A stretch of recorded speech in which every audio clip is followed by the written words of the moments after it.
Hi అండి, నమస్తే. Welcome back to Rahith recipes. ఈరోజు వీడియోలో జొన్న పిండితో హెల్తీగా ఇంకా టేస్టీగా ఉండే కారం జొన్న రొట్టెల్ని ఎలా ప్రిపేర్ చేసుకోవాలో చూపించబోతున్నానండి. ఈ జొన్న రొట్టెలని ఈవినింగ్ స్నాక్స్లోకైనా, మార్నింగ్ బ్రేక్ఫాస్ట్లోకైనా, లేదంటే డిన్నర్లోకైనా ఎలాగైనా తీసుకోవచ్చండి. చేసుకోవడం చాలా సులభం, టేస్ట్ కూడా చాలా బాగుంటుంది. సో లేట్ చేయకుండా ప్రాసెస్ ఏంటో చూసేద్దాం. ముందుగా ఒక మిక్సింగ్ బౌల్లోకి 2 కప్పుల జొన్న పిండిని తీసుకోండి. నెక్స్ట్ ఒక పెద్ద ఉల్లిపాయను ఇలా ముక్కలుగా కట్ చేసుకున్నది యాడ్ చేయండి. ఆనియన్ని యాడ్ చేసుకునేటప్పుడు చేత్తో క్రష్ చేసుకుంటూ యాడ్ చేయండి. నెక్స్ట్ ఒక గంట పాటు నానబెట్టిన పచ్చిశనగపప్పు 2 టేబుల్ స్పూన్స్ యాడ్ చేయండి. సన్నగా తరిగిన ఒక పచ్చిమిర్చి, కొంచెం కరివేపాకు తరుగు, సన్నగా తరిగిన కొత్తిమీర, 3 టేబుల్ స్పూన్స్ వేయించిన నువ్వులు యాడ్ చేయండి. నెక్స్ట్ ఇందులోకి 3 టేబుల్ స్పూన్స్ వేయించిన పల్లీలను ఇలా దంచి వేసుకోండి. తినేటప్పుడు అక్కడక్కడ పంటికి తగులుతూ బాగుంటుంది టేస్ట్ అనేది.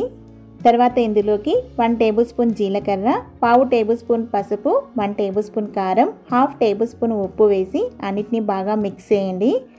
నెక్స్ట్ ఇందులోకి 1 టేబుల్ స్పూన్ అల్లం వెల్లుల్లి పేస్ట్ కూడా వేయండి. నేనైతే ఇక్కడ యాడ్ చేయట్లేదు, బట్ మీరు యాడ్ చేయండి, టేస్ట్ బాగుంటుంది.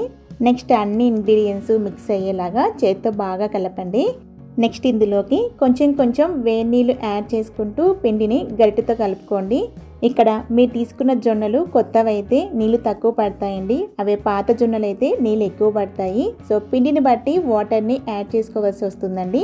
నేనైతే ఇక్కడ 1 కప్ ఇంకా ఒక 4-5 టేబుల్ స్పూన్స్ వరకు వాటర్ని యాడ్ చేశాను.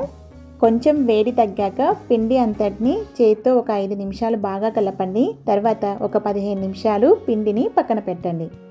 15 నిమిషాల తర్వాత ఒక బటర్ పేపర్ తీసుకొని బటర్ పేపర్ పైన ఆయిల్తో గ్రీజ్ చేసి కొంచెం పిండి ముద్దను తీసుకోండి.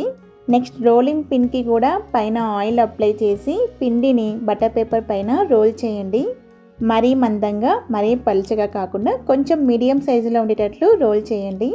నెక్స్ట్ గ్యాస్ ఆన్ చేసి ప్యాన్ పెట్టి ప్యాన్ని కూడా ఆయిల్తో గ్రీజ్ చేయండి. నెక్స్ట్ ప్యాన్ బాగా వేడయ్యాక రొట్టెని ప్యాన్ పైన స్లోగా వదలండి.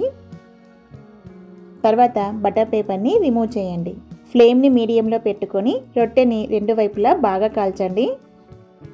ఇలా అన్ని రొట్టెలని బటర్ పేపర్ పైన చాలా ఈజీగా చేసుకోవచ్చండి. ఫస్ట్ టైం చేసినా కూడా చాలా పర్ఫెక్ట్గా వస్తాయి. ఇన్ కేస్ మీ దగ్గర బటర్ పేపర్ అవైలబుల్లో లేనట్లయితే ఒక కర్చీఫ్ కానీ లేదంటే ఏదైనా క్లాత్ కానీ వాటర్లో డిప్ చేసి బాగా పిండేసి ఆ క్లాత్ పైన కూడా మీరు ఈ రొట్టెని చేసుకోవచ్చండి. ఇలా బటర్ పేపర్ మీద కానీ లేదంటే క్లాత్ పైన కానీ ప్రిపేర్ చేసి పెట్టుకున్న రొట్టెలని డైరెక్ట్గా తీసుకోవచ్చండి. ఏ కర్రీ కూడా అవసరం లేదు. ఒకసారి ఈ ప్రాసెస్లో కారం జొన్న రొట్టెల్ని ట్రై చేసి చూడండి. ట్రై చేశాక మీకు ఎలా వచ్చిందనేది నాతో కామెంట్ బాక్స్లో షేర్ చేసుకోవడం మాత్రం మర్చిపోద్దండి. ఈ వీడియో కనుక మీకు నచ్చినట్లయితే లైక్ చేయండి, సబ్స్క్రైబ్ చేయండి, అలాగే మీ ఫ్రెండ్స్కి, రిలేటివ్స్కి కూడా షేర్ చేయండి. Thank you for watching.